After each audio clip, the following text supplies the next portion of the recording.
Hello, greetings, my friends. This is Gilles. I am an artist and a spiritualist, a philosopher as well. And I thought I come and wish you a wonderful day to come to. I'm here to teach about the law of one, this law of the transcendental psychology, this process. To accept, take whatever. What I'm saying is like take whatever works for you, whatever doesn't work, just be as it never existed. You have to follow what resonates with you. I'm here to offer tools and proposals and ideas, but it's not a one size fits all. Life is so abundant, and there are so many ways to back to the source. Just follow your own heart. It's always essential, now more than ever.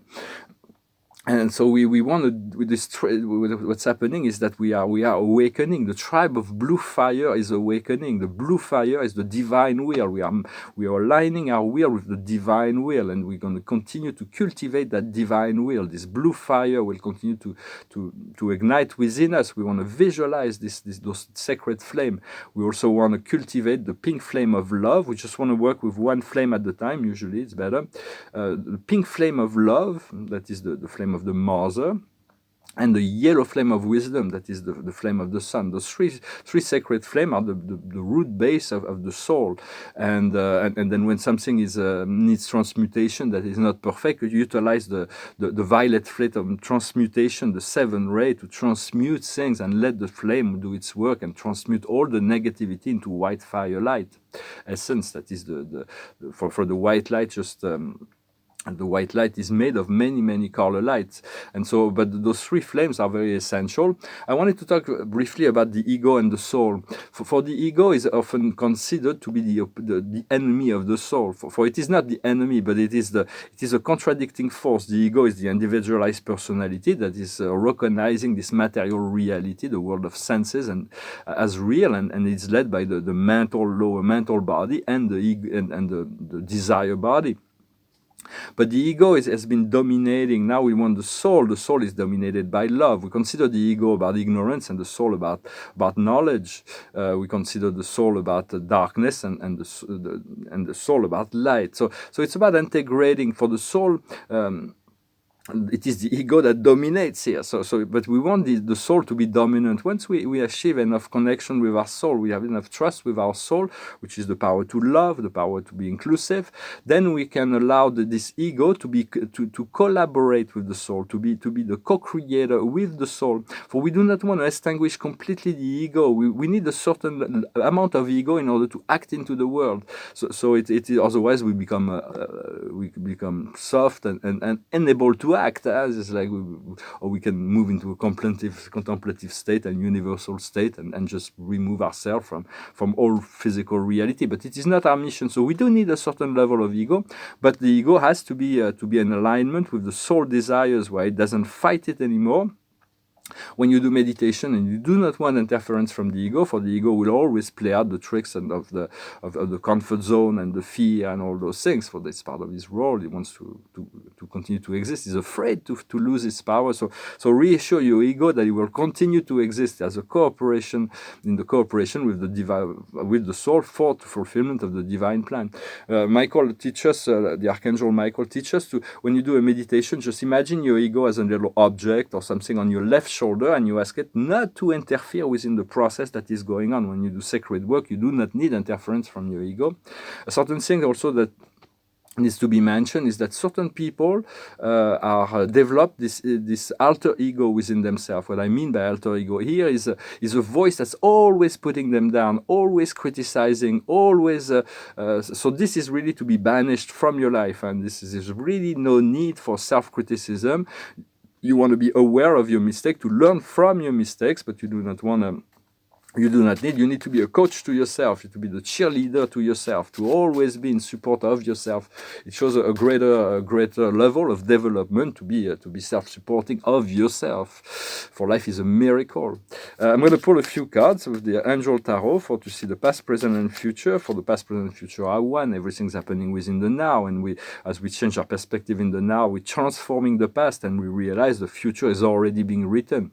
But every day, this perception of the here and now is changing.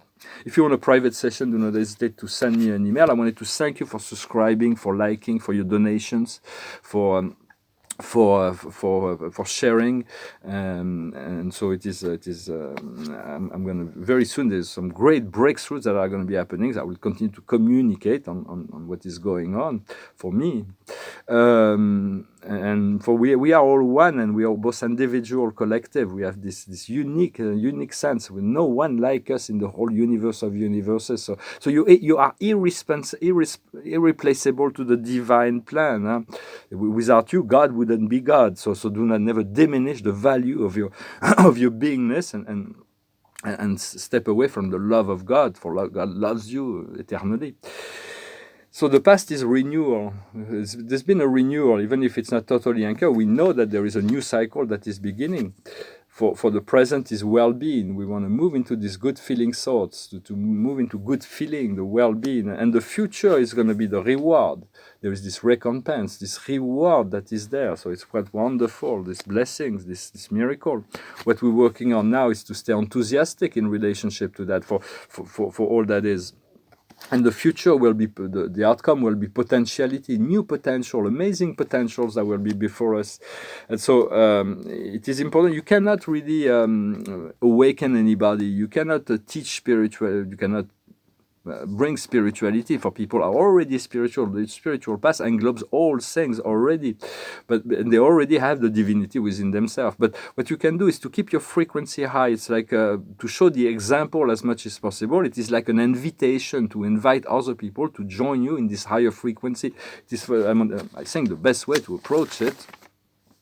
And not to be afraid of the light, not to be afraid of the dark, not to be afraid of fear, not to be afraid of love. For fear, it was discussed in the great book, The Art of War by Sun Tzu, to be afraid only of fear itself. But even fear is here to be discharged. So if you're afraid of fear, it will continue to pursue you. So just allow it to be discharged. Not to be afraid of God. There is no need to be afraid of God. God loves you and should be your best friend. Not to be afraid to go into your heart, not to be afraid of the Christ, for there is a lot of unconscious fear.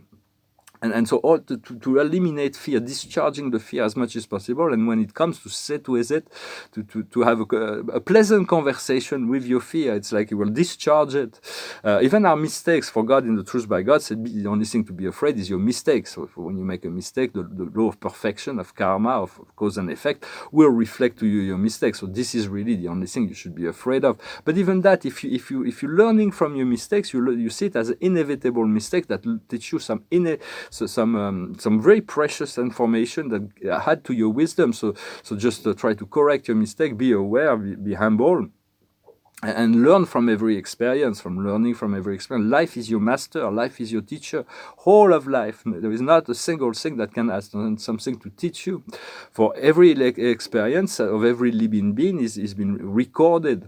It's unique. Every experience, every thought, every words, every experience is absolutely unique. No one can have the experience that you have or have had. So.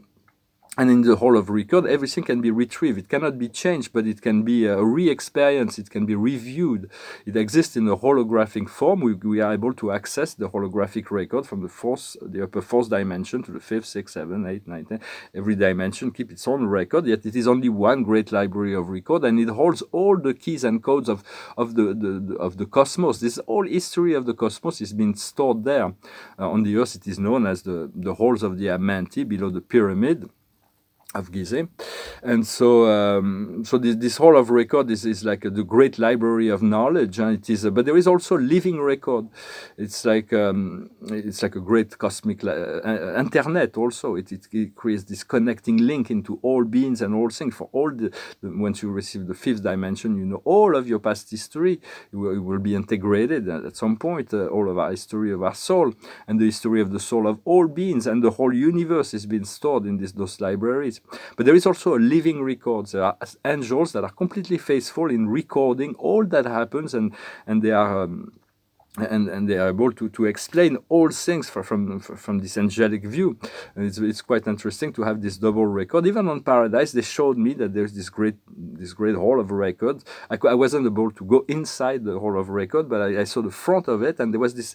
It was just like a tree, but it was just a trunk. It was just a bit very small. It's like very solid though, but the whole been going on in the grand universe is just such a the very very beginning. There is no leaf, there is no fruits, there is nothing. The true fruits of spirits, for it is individual, but from Paradise standpoint, it is very very the universe is very very young. It is just a baby. And so we'll be able to access those records. You can ask the angels to assist you as well. Always call, ask and you shall receive, knock and the door will open, and seek and you shall find.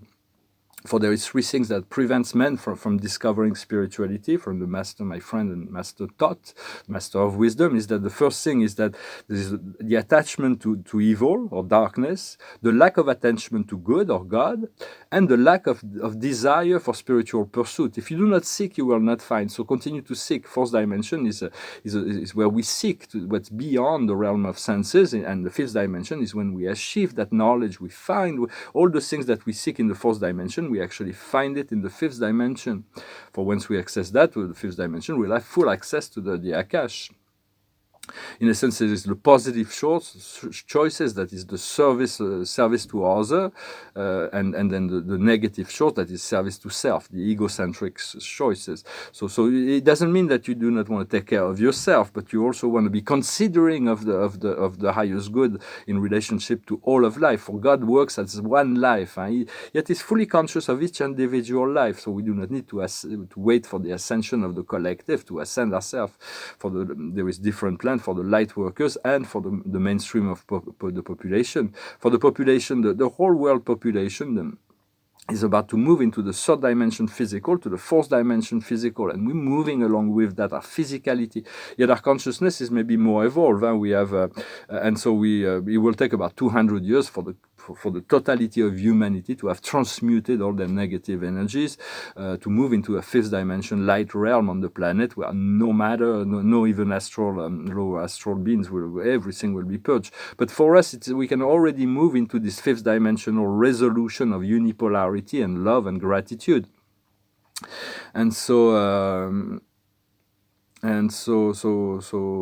yes, because it's very unique. On this planet, we have decided, we have chosen, it's been designed and planned like this, that we make this physical ascension as a collective. So we are sometimes we are limited by other people. Yet on an internal level, we are not as limited as it feels on the outer planes.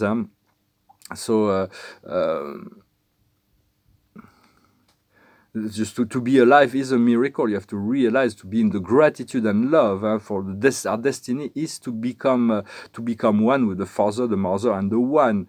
And for a lot of people, believe that life is not a miracle. Life is not a creation. For life is just a random chance event. But it's far greater, far more. It's too intelligent, too beautiful when you have the eyes to see. For that's what I mean. You cannot show something that someone who's not ready to see. So just hold the frequency for yourself. I continue to cultivate your sense of love and gratitude, and call on the Holy Spirit. The Holy Spirit is the permanent link to your source, to the source. It is something that permanent. It's the connection between you and source. This great network of consciousness, and for we are one. We are one with source, and we are free. We can never be. Those things will never change. We'll always be free, and we'll always be one with source. And we utilize this freedom that was given to create the separation.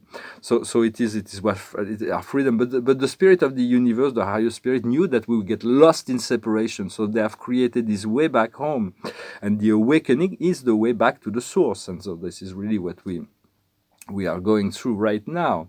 We'll pull a few cards and. For it is always about looking at yourself.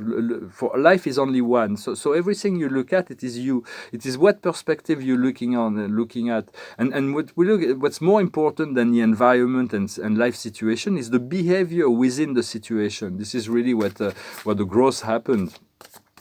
So also came to say hello. And the highest card of the day is the eternal moment of now. It's TikTok. It's moving into discovering, realizing, awakening to the fact that we are eternal soul, and consciousness is actually to tune into this immortal part of ourselves. It has nothing to do with the physical body at this point. It is a conscious realization.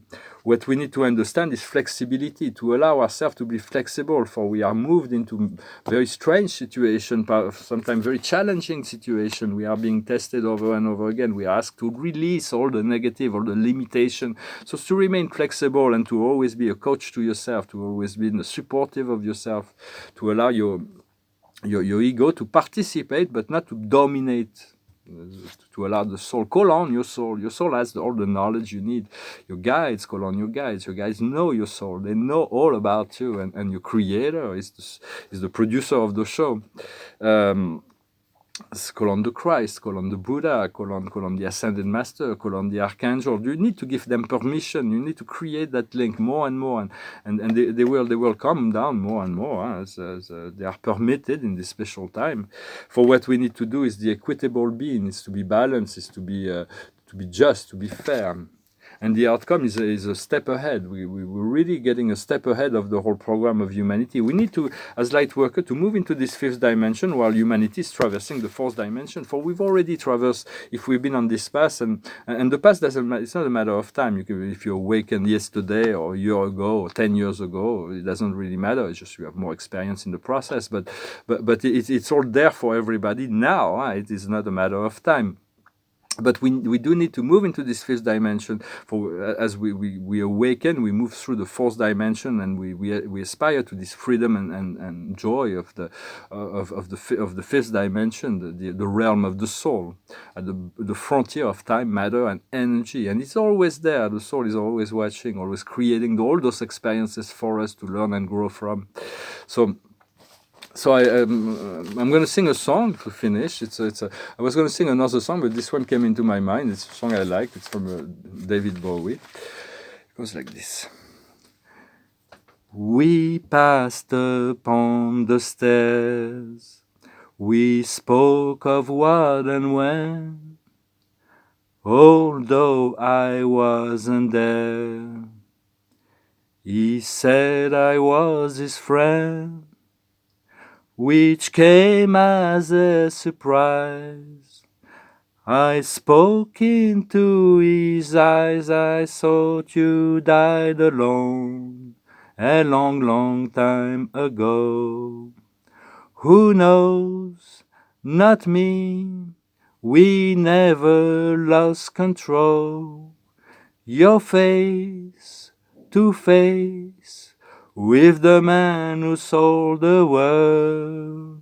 Da-da-da-dum, da-da-da-da-da-dum, da-da-da-da-da-dum, da-da-da-dum. I laughed and shook his hand and made my way back home. I searched for foam and land. For years and years I roamed. I gaze a gazeless stare. We walked a million hills. I must have died alone a long, long time ago. Who knows? Not me. I never lost control. Your face to face with the man who sold the world. Da-da-da-dum, da-da-da-da-da-dum, da-da-da-da-da-dum, da-da-da-dum.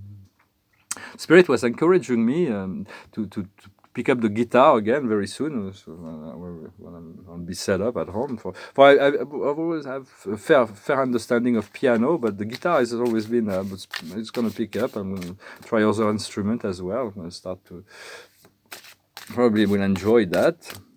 For now, I'm doing it the way. But a cappella is a very tough exercise. It's been good for me to practice that, to refine a little bit my voice, to work on my voice. For words are very important. Use your voice with kindness. Try to be kind with your words. They can be very hurtful or very, very pleasant, utilizing words in the best possible ways. And make small and try to stay simple in your communication. So the card of the day is the Archangel Jeremiel. So he will accompany us. It is a new beginning, brand new beginning. Start a new life. Find a goal with kindness and benevolence and compassion. Look in your past with kindness, compassion, and benevolence. So it's about integrating the past in a nice, in a pleasant way, to be kind in relationship to all things and all beings in your past, in order to start this brand new life that is opening before us. Well, thank you very much. I wish you a wonderful day, and I'll talk to you later. Namaste.